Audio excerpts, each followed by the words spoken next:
E vamos continuar falando sobre esse crescimento do PIB para saber se esse resultado positivo vai se manter ao longo deste ano. Para falar sobre esse assunto, eu vou receber agora, ao vivo, Carla Bene, que é economista e professora da Fundação Getúlio Vargas. Professora, seja bem-vinda, boa noite. Boa noite, Jordevá, boa noite a todos. É sempre um prazer estar aqui com vocês. Ainda mais numa boa notícia. A senhora considera uma boa notícia mesmo? Esse resultado do PIB foi muito maior do que se imaginava. Nenhuma expectativa era um PIB dessa magnitude. Então, isso sim é um resultado muito importante, mesmo sabendo que nós tivemos uma questão com relação ao consumo das famílias. Eu queria saber, isso é consistente? A gente pode esperar também que esse crescimento continue nos próximos meses, professora? Quando a gente fala o PIB subiu ou o PIB caiu, a gente precisa entender que a gente tem uma fórmula, digamos assim, por trás disso, com vários componentes. O consumo das famílias é os gastos do governo, o investimento do governo, o investimento privado e a exportação menos a importação. Então, é possível você ter um resultado muito positivo nas exportações e ter queda de consumo das famílias. Então, que foi exatamente isso que está acontecendo. Então, nós esperamos que ainda para o próximo trimestre, a parte de consumo das famílias continue baixa, porque nós temos dois grandes problemas. A inadimplência está muito elevada e as taxas de juros estão elevadíssimas. Então, esses dois componentes estão contribuindo para uma menor renda das famílias, está dificultando a vida das famílias. Isso é que é o pior, né, professora? Porque as famílias não estão sentindo esse crescimento, né? Que era importante ter isso na mesa do consumidor. E eu queria saber agora, a senhora citou dois problemas, né? Essa questão das dívidas e principalmente a questão dos juros. O que a gente pode esperar disso?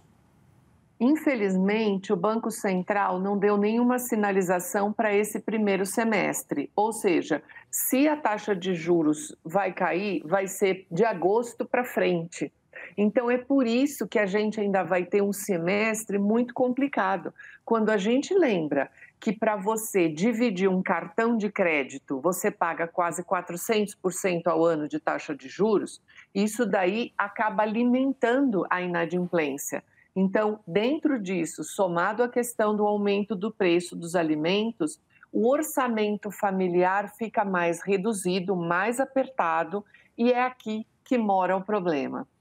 Professora, vamos avaliar essa situação. Nós tivemos um aumento do PIB, nós tivemos também um aumento do número de empregos nesse país, caíram os números de desempregados. Não seria a hora, então, da gente tentar antecipar essa redução de juros? Sim, seria. Eu sou extremamente favorável a isso. Acho que nós temos condições excelentes para essa situação. Quando você pega o acumulado de abril agora para o abril do ano passado, a inflação nossa acumulada está em 4,62% ao ano. Se você fizer esse mesmo recorte para trás, ou seja, de 2022 para 2021, ela era 12%. Então, sim, a inflação já caiu muito em todos os segmentos. Então, é um cenário muito importante que eu espero que o Banco Central leve em consideração nas próximas reuniões. Pois é, eu queria saber a opinião da senhora como economista. Por que o Banco Central, por exemplo, está sendo tão duro nessa questão da redução dos juros, já que a economia está reagindo, vamos dizer assim? Essa é a pergunta de milhões, Jordevá.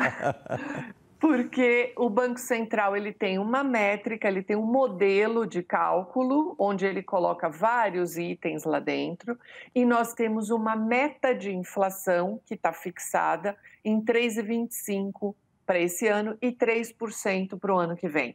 E o Banco Central anunciou na última reunião que enquanto a inflação não tiver reduzida para caber dentro dessa meta, ele não iria, em tese, começar a redução da taxa de juros. É aí que é o problema. Digamos que há um conflito de modelos econômicos sendo que a gente está com um problema sério de inadimplência, as empresas estão com muita dificuldade para pegar crédito, então esse daí é o grande problema agora e digamos que é o grande dilema. Vamos ver após a aprovação do arcabouço fiscal se o Banco Central se satisfaz, digamos assim. Professora, não teria aí um ingrediente político nessa decisão também ou não? Pelo modelo do Banco Central, ele tem vários critérios lá dentro. Agora, diante da situação e da segunda reunião que foi feita e a manutenção da taxa, o Banco Central também está abrindo duas possibilidades. Uma é essa pergunta que você me fez, a gente começar a pensar que há um componente, sim, político aí dentro do Banco Central que está dificultando a queda da taxa de juros. E o outro ponto também é que o Banco Central também vai começar a puxar a responsabilidade da contração da economia para ele. Porque se ele então fizer a redução da taxa de juros, ele sim vai ser o maior contribuidor para que a economia caia ao longo do ano. Professora, muito obrigado pela participação com a gente aqui mais uma vez no Jornal Brasil Hoje. Boa sexta-feira, bom final de semana. Muito obrigada, Jordeval. Um ótimo final de semana para você e todos os nossos ouvintes. Tá certo, muito obrigado.